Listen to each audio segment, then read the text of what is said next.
नमस्कार, मैं हूँ अमित शर्मा और आप मौजूद हैं कैपिटल खबर चैनल के खास कार्यक्रम स्पॉटलाइट विद सिद्धार्थ मिश्रा में।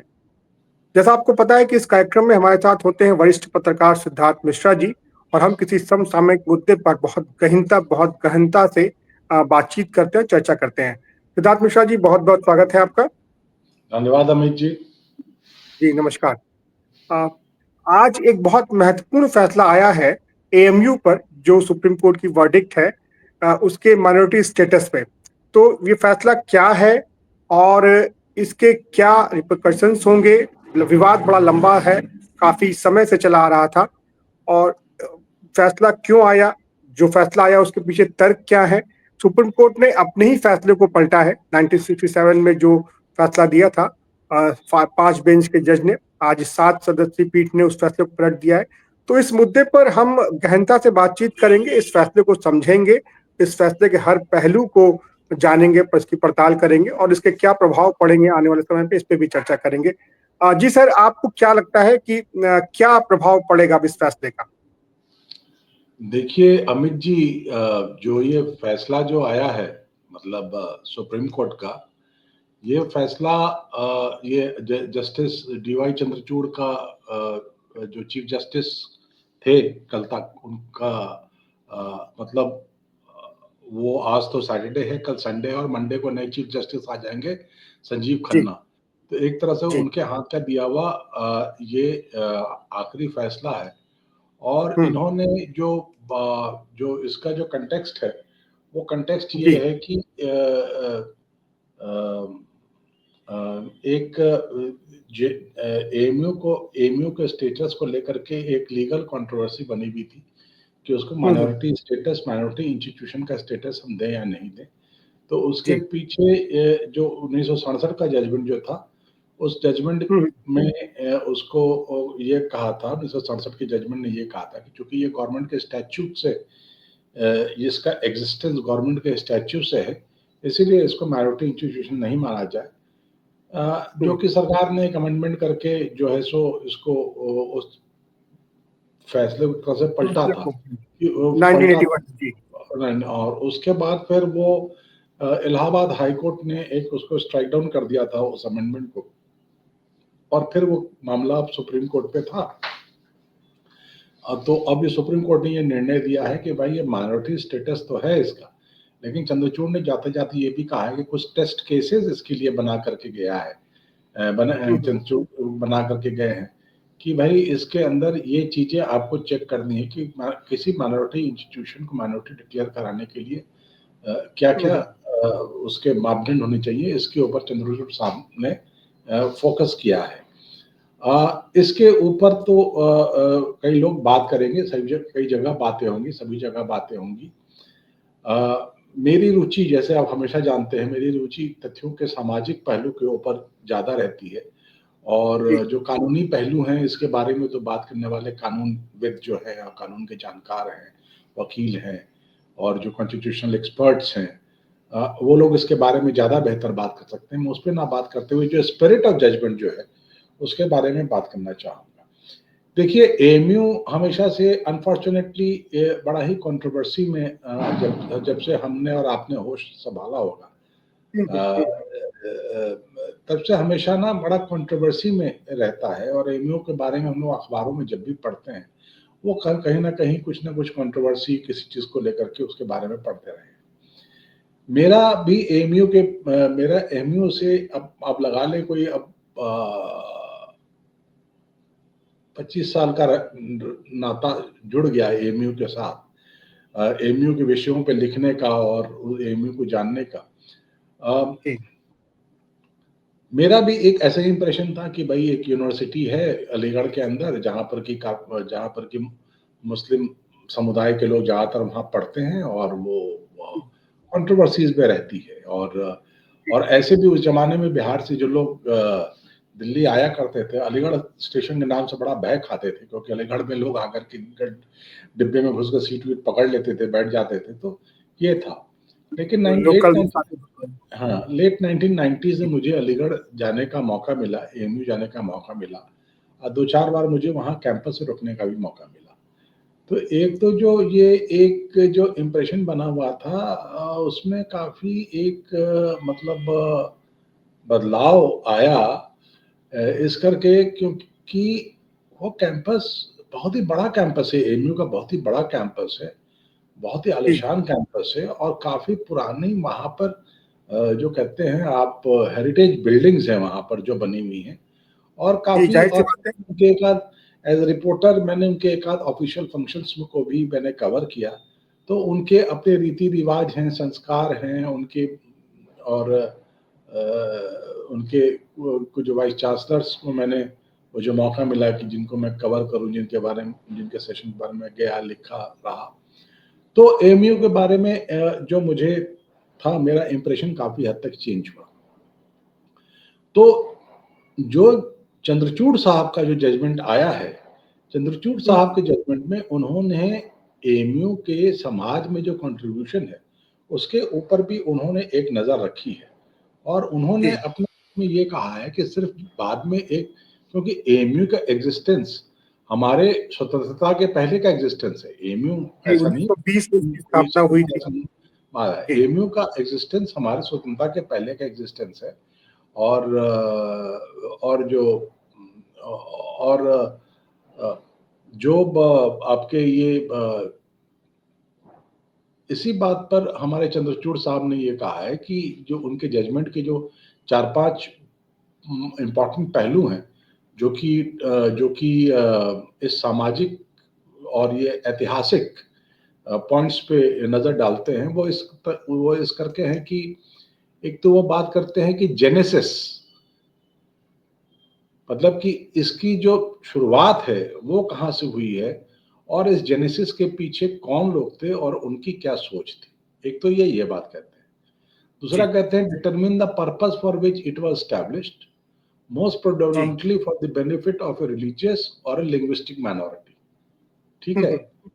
तीसरी बात वो कहते हैं कि trace steps taken towards the implementation of the idea, who all funded, who all made effort to obtain land etcetera.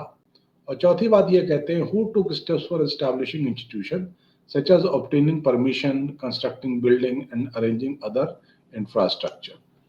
तो ये इन्होंने जो बात की है वो एएमयू के एस्टैब्लिश जो हुई है एएमयू आज से करीब डेढ़ तकरीबन आज से 150 साल पहले जब एस्टैब्लिश हुई है, जी, तो 1920 उस से समय जोड़ लीजिए तो इस तरह की जो सवा सौ उसकी जो साल हो गए, जेनेसिस सवा है, सौ साल करीब हो गए। हाँ, जो उसकी जो जेनेसिस है, उसके पीछे कौन लोग हैं, क्या हैं, वो उसके बारे में बात किया है। और और इसके फाउंडर सर सैयद अहमद थे और सर सैयद अहमद अपने ज़माने में इनफैक्ट आज के तारीख में एएमयू को हम फंडामेंटलिज्म की तरफ, मुस्लिम कंजर्वेटिवनेस की तरफ से जोड़ करके देखते हैं।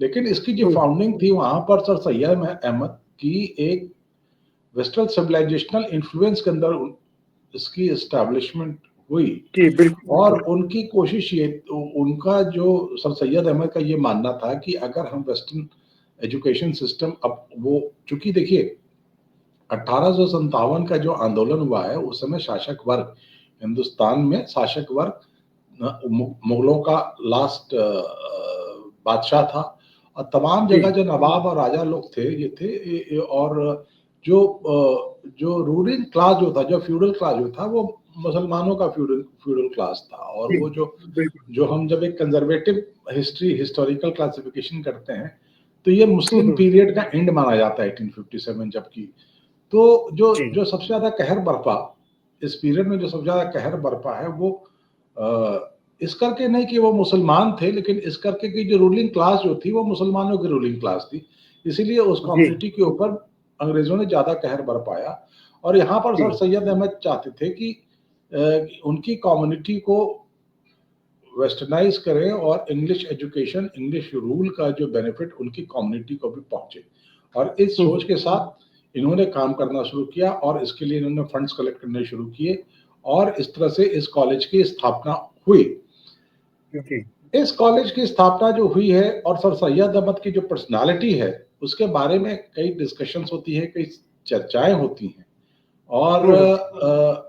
मैं तो और सन 2000 में जबकि चेंज ऑफ दी सेंचुरी हुआ, तो मैं तब पायनियर अखबार में काम करता था, और हमारे अखबार को एक सेंचुरी पर, उस समय सारे अखबारों ने सेंचुरी में विशेषांक निकाला था, तो मुझे भी मौका मिला था कि मैं कुछ करूं। तो मुझे उस समय बताया गया, मैं चूंकि अलीगढ़ जाता आता रहता था, तो मुझे तब उस समय बताया गया कि जो पायनियर अखबार जो है वो 1864-65 में उसकी मतलब की फाउंडेशन हुई थी, और वो उत्तर प्रदेश यूनाइटेड प्रोविंसेस का अखबार था, यूपी यूनाइटेड प्रोविंसेस का अखबार था।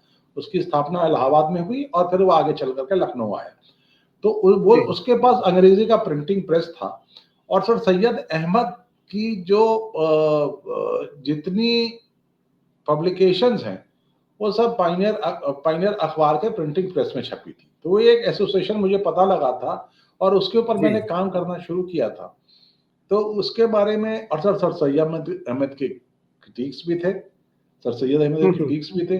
और चूंकि पायनियर अखबार एक इम्पेरियलिस्ट आइडियोलॉजी का अखबार था, जो कि ब्रिटिश साम्राज्यवाद को प्रोत्साहित करने वाला अखबार था, और कोई एक ऐसा व्यक्ति जो कि अपने समाज को ब्रिटिश साम्राज्यवाद के साथ जोड़ने वाला व्यक्ति था, किसी कारण से, सामाजिक उत्थान के कारण से, लेकिन जोड़ना चाहता था वो, तो उसको नेचुरली वो अखबार उसको एडिटोरियल पॉलिसी के मुताबिक उसको सपोर्ट करता था।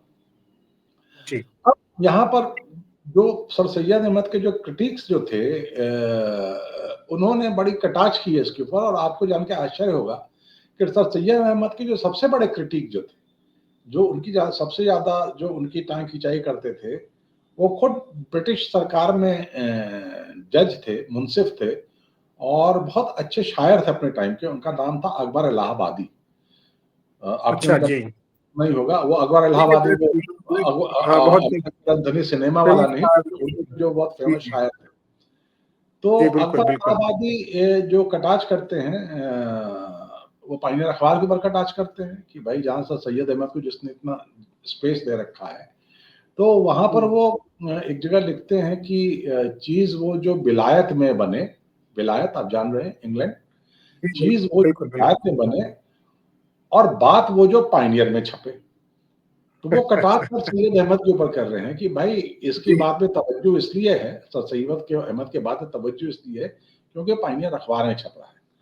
और एक जगह वो ये भी लिखते हैं, अखबार के क्रिटिसिज्म में लिखते हैं, वो कहते हैं कि आज मियाँ का था चहल्लुम 40वें दिन, जो उनकी जो श्राद्ध प्रक्रिया होती है, आज मियाँ का था चहल्लुम, अखबार कह रहा है कि बीमार का हाल अच्छा है। तो वो उस तरह से अखबार की क्रिटिसिज्म भी करते हैं। तो लेकिन जब सर सैयद अहमद का देहांत हो जाता है,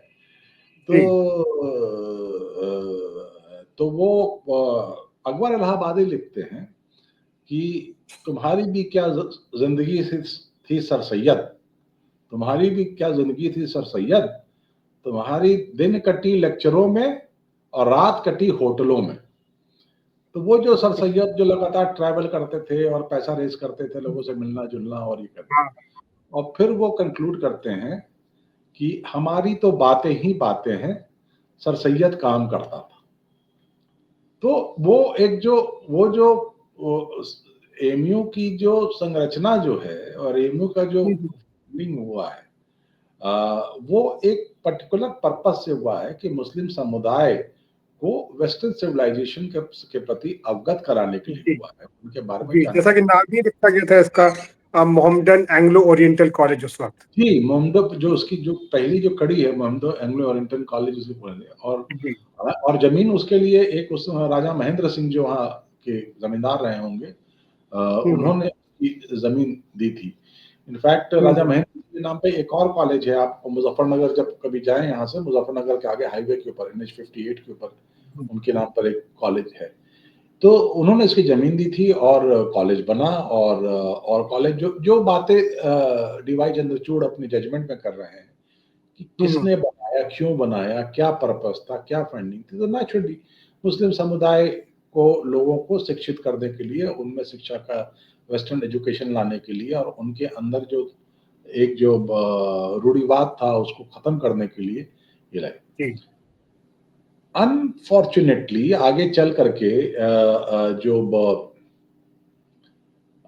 पढ़े लिखे मुसलमानों का ये गढ़ बना, जो लोहा गढ़ बना था, और अनफॉर्चुनेटली आगे चल करके जब स्वतंत्रता संग्राम के दौरान, अब ये लोग चूंकि अंग्रेजों से काफी जुड़ गए जी और अपने राइट्स की बात करने लगे, तो स्वतंत्रता संग्राम के उत्तरार्ध में, जबकि हम अपनी आजादी की तरफ बढ़ रहे हैं, उस समय अलीगढ़ स्कूल जो एक कहलाता है, अलीगढ़ स्कूल ने, अलीगढ़ यूनिवर्सिटी के प्रोफेसर्स ने और वहाँ के कुछ लोगों ने ये डिमांड रखा कि पाकिस्तान का सेपरेट राष्ट्र का, और ये भी इतिहास का एक पार्ट है। देखिए, इतिहास के किसी भी संस्था के, किसी भी व्यक्ति के कई पहलू होते हैं, तो ये भी एक पहलू है कि जो अलीगढ़ स्कूल जो था उसके लोगों ने, उन्होंने चूंकि मुसलमानों की सबसे ज्यादा पढ़ी लिखी इंस्टीट्यूशन, संस्था वेस्टर्न एजुकेशन से बाकी जो मदरसे थे, उस आर्टिकुलेशन वो नहीं कर सकते थे, तो वो आर्टिकुलेशन की कैपेबिलिटी इनके पास थी, और इन्होंने जो है सो वो आर्टिकुलेशन इन्होंने किया, और ये अलीगढ़ मुस्लिम यूनिवर्सिटी से ही जो है सो विचारधारा निकली कि एक separate state, separate nation for the Muslim community की बात चली, और जिसको आगे चल करके मोहम्मद अली जिन्ना ने, जिसको पाकिस्तान का स्वरूप दिया, और अलीगढ़ से जो जो जो उत्तर प्रदेश यूनाइटेड प्रोविंसेस की जो सबसे प्रोमिनेंट लीडर जो थे, जिनका अलीगढ़ से भी संबंध था, वो लियाकत अली, वो आगे चल करके पाकिस्तान के पहले प्रधानमंत्री बने। तो ये भी इतिहास का पार्ट है। तो ये जो हम बात कर रहे हैं, ये बात कहीं ना कहीं हमारे जो चंद्रचूड़ साहब का जजमेंट है उस पर उसको रेटरेट करता है कि ये जो संस्था है, पोस्ट इंडिपेंडेंस में at certain point of time government ने उसको एक ये देखते हुए कि भाई एक इंस्टीट्यूशन है जो इतने सालों से चली आ रही है, और नेचुरली अंग्रेज तो बहुत फंडिंग वंडिंग करते नहीं होंगे, तो इसकी एक फंडिंग पैटर्न बनाने के लिए, इसको कंसोलिडेट करने के एक पार्लियामेंट में एक्ट पास किया गया होगा, और जिस पार्लियामेंट में एक्ट पास करने के बाद उस एक्ट के तहत एएमयू आ गया होगा, जिसको कि चैलेंज किया गया कि जब ये गवर्नमेंट एक्ट के अंदर आ गया है तो फिर ये माइनॉरिटी इंस्टीट्यूशन कैसे रह सकता है। तो फिर गवर्नमेंट ने फिर एक्ट लाया, और उस एक्ट को फिर लाने के बाद इलाहाबाद हाईकोर्ट ने उसको स्ट्राइक डाउन किया, और फिर सुप्रीम कोर्ट। तो ये इसका किस्सा है। लेकिन आज भी जो सुप्रीम कोर्ट ने आज भी जो सुप्रीम कोर्ट ने लिखा है कि इस्टेब्लिशमेंट और इनकॉर्पोरेशन ये दोनों अलग चीजें हैं, और अगर गवर्नमेंट ने लॉ बना करके कॉलेज स्टैब्लिश किया था तो उसका मतलब ये नहीं हो जाता है, और आपको देखना पड़ेगा कि इस्टेब्लिशमेंट किसका है, किस पर्पज से किया गया है। तो जो अब रेगुलर बेंच के पास जो केस गया है, अब वो इस बात पे आगे बात की जाएगी। लेकिन 67 में फैसला जो आया था कि जब कानून बना करके कि सेंट्रल यूनिवर्सिटी का दर्जा दिया गया था, और सेंट्रल यूनिवर्सिटी का तब मिलता है जबकि आप पार्लियामेंट से कानून बनाकर आप उसे पास करते हैं। तो इसी फैसले को 1967 में जो फैसला आया था, आज सुप्रीम कोर्ट ने पलट दिया है, और अब ये जो मामला है ये रेगुलर बेंच के पास गया है, यानी कि सुप्रीम कोर्ट ने जैसा आपने बताया शुरू में ही कि ये कह दिया है कि जो इसको नॉन माइनॉरिटी का जो दर्जा मिला हुआ था उस पर अब हम बातचीत करेंगे, ऐसी बात नहीं है। तो और इसे और थोड़ा आसान भाषा में समझना चाहें अगर हम आम आदमी के लिए, तो जैसा आपने पूरा एक इतिहास बताया एएमयू का, और उसके बाद फिर जब 80s के बाद, जब 80 में फिर गवर्नमेंट ने संशोधन किया 1981 में, और वापस से इसे माइनॉरिटी स्टेटस दिया, और फिर उस पर विवाद हुआ, और फिर उसके बाद मामला फिर कोर्ट में गया, जहां पे इलाहाबाद हाई कोर्ट ने फिर इस फैसले को पलट दिया। उसके बाद घटनाएं ये तो कानून की बातें हैं, कानून की इतिहास की बातें, कानून की हिस्ट्री की बातें हैं, और जिस समय गवर्नमेंट ये एक्ट लाई होगी, ये रूल, और देखिए कानून बनाने का प्रोसेस भी जो होता है लगातार एवोल्यूशनरी प्रोसेस होता है, और उस प्रोसेस के अंदर जब इसको कानून बना करके एक सरकारी यूनिवर्सिटी का दर्जा दिया गया, उसमें हमारे यहाँ डीम्ड यूनिवर्सिटी या ऑटोनोमस कॉलेज की सोच नहीं थी। तो वो की प्रोविजंस नहीं थे। प्रॉब्ली अगर ये प्रोविजन होते तो ये सेंट्रल यूनिवर्सिटी ना बन करके ये डीम्ड यूनिवर्सिटी का इसको प्रोविजन दिया जाता, या एक ऑटोनोमस कॉलेज का। जैसे कि कई पुराने माइनॉरिटी इंस्टीट्यूशंस जो हैं, जैसे कि हमारे जो बहुत ही पुराना कॉलेज है रांची में, सेंट जेवियर्स कॉलेज, वो आज जी यूनिवर्सिटी, प्रेसिडेंसी कॉलेज आज यूनिवर्सिटी है वो, मतलब या सेंट जेवियर्स कॉलेज, वहाँ अभी भी जो माइनॉरिटी कंट्रोल तो है ही है वहाँ पर, क्रिश्चियन समुदाय का कंट्रोल तो है ही है वहाँ पर, लेकिन उसको तो देखिए ये तो कानून के दाव पेच है, मतलब कि ये है, और उसमें I am very sure supreme court उसके ऊपर एक अपना आगे चल करके रेगुलर बेंच भी निर्णय देगा।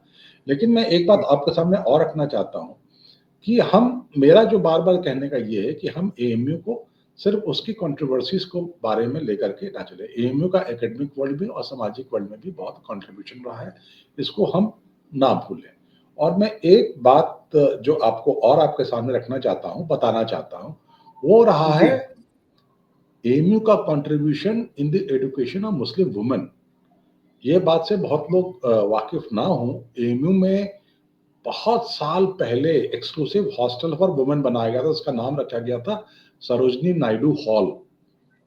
सरोजनी नायडू उत्तर प्रदेश की पहली गवर्नर थी पोस्ट इंडिपेंडेंस, आपको जानते ही हैं जी इतिहास के।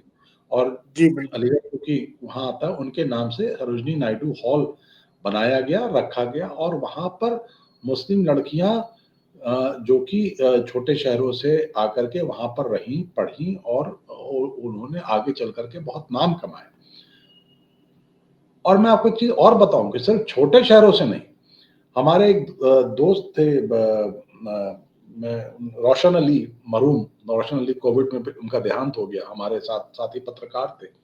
उनकी बेटियां बड़ी होनहार थी, जियोलॉजी की वो स्टूडेंट थी। तो हमने कहा कि भाई वो तुम दिल्ली यूनिवर्सिटी में एडमिशन ना करा करके तुमने अलीगढ़ में एडमिशन क्यों कराया है? तो उन्होंने बताया कि जिस मोहल्ले में वो रहते हैं, मुस्लिम समुदाय का डोमिनेटेड मोहल्ला जो है जहाँ वो रहते हैं, वहाँ से बच्ची हम्म, अगर पढ़ने रोज दिल्ली यूनिवर्सिटी जाएगी तो उसको रोज हरासमेंट फेस करना पड़ेगा, निकल करके जाने में टोका टोकी, ये कि कैसे कपड़े पहन के जा रही हो, कि मतलब वो बच्ची रोज हरासमेंट फेस करेगी।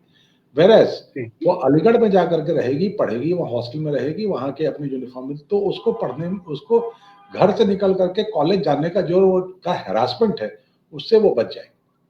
और वो बच्ची आगे, मुझे इस बात की जानकारी है कि वो आगे वहाँ से उसने जियोलॉजी की ग्रेजुएशन और मास्टर्स की कोर्स किए, फिर आगे एमबीए किया है, और आज एक मिडिल ईस्ट की बड़ी ऑयल कंपनी के साथ वो काम करती है।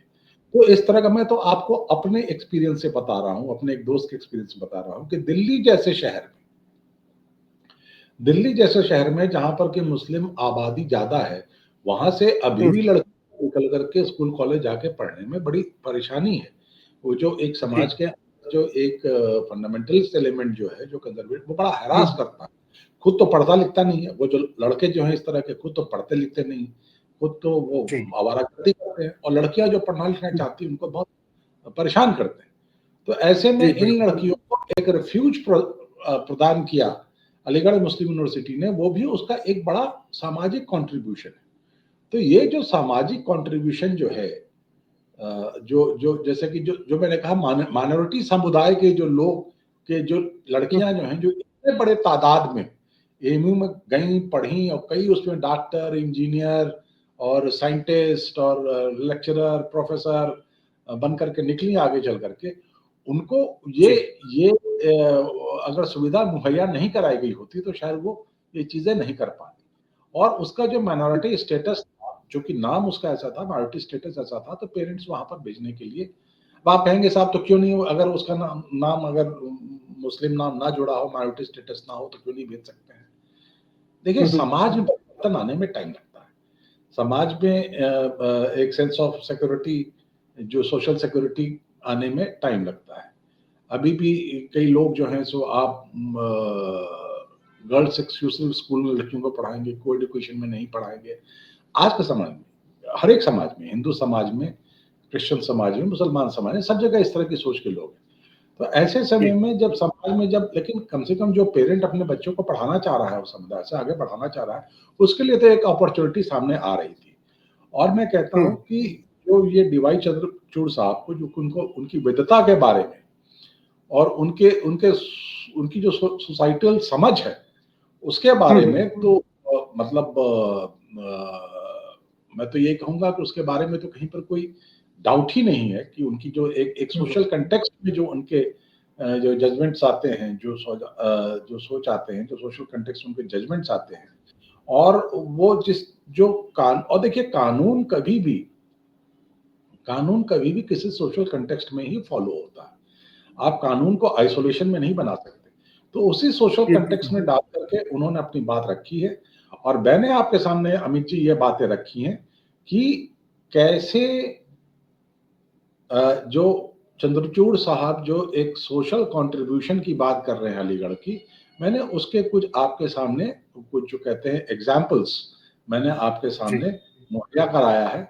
और मेरे ख्याल से मुझे लगता है कि ये बात मासेस तक पहुंचनी चाहिए कि हम अलीगढ़ को माइनॉरिटी और मेजॉरिटी और कानून ये स्टेटस वो स्टेटस के चश्मे से ना देख करके उसकी जो सोसाइटी में कंट्रीब्यूशन है उसके चश्मे से भी देखें। जी, बहुत जाहिर सी बात है। बहुत सही बात आपने कही कि कोई कॉलेज माइनॉरिटी स्टेटस रखता है या नहीं रखता है, इससे ज़्यादा महत्वपूर्ण है कि उसका समाज में योगदान क्या हो रहा है, वहाँ का जो शैक्षणिक वातावरण है, शिक्षा का जो स्तर है, उस पर ज़्यादा ध्यान दिया जाए। और ताकि जो जो जैसे हम जानते हैं कि स्कूल कॉलेज शिक्षा के मंदिर होते हैं और व्यक्ति के निर्माण में अपनी भूमिका निभाते हैं, तो एक अच्छा नागरिक स्कूल कॉलेज तैयार कर सके जो देश के विकास में फिर अपना योगदान दे सके। चलिए सर, आपने बहुत ही आज इस इस मुद्दे पर बहुत ही काम महत्वपूर्ण बातें बताई, क्योंकि आज इसके वैधानिक पक्ष पे तो बहुत चर्चा हो रही है, लेकिन एएमयू का इतिहास और उसका समाज में योगदान, खास करके किस तरीके से विकास के कार्यों में मुस्लिम महिलाओं को आगे बढ़ाने में जो उसका योगदान है, तमाम बातों पे आपने चर्चा की, आपने जानकारी दी। आपका बहुत बहुत धन्यवाद। और जैसा कि हम अपने दर्शकों को फिर से कहना चाहेंगे कि जो ये चैनल हमारा है, इस पर हम लोग हर रोज इस खास कार्यक्रम में किसी न किसी समसामयिक मुद्दे पर बातचीत करते हैं, चर्चा करते हैं। तो आप चैनल को जरूर सब्सक्राइब करें, लाइक करें, कमेंट करें, शेयर भी करें, ताकि जो कंटेंट हम दे रहे हैं आपको ज्यादा से ज्यादा लोगों तक वो पहुंच सके, और आप तक भी ये कंटेंट पहुंचने में सुविधा हो। तो इसी के लिए साथ आज हम ये कार्यक्रम समाप्त करते हैं। बहुत बहुत धन्यवाद। धन्यवाद सर। धन्यवाद अमित जी, धन्यवाद।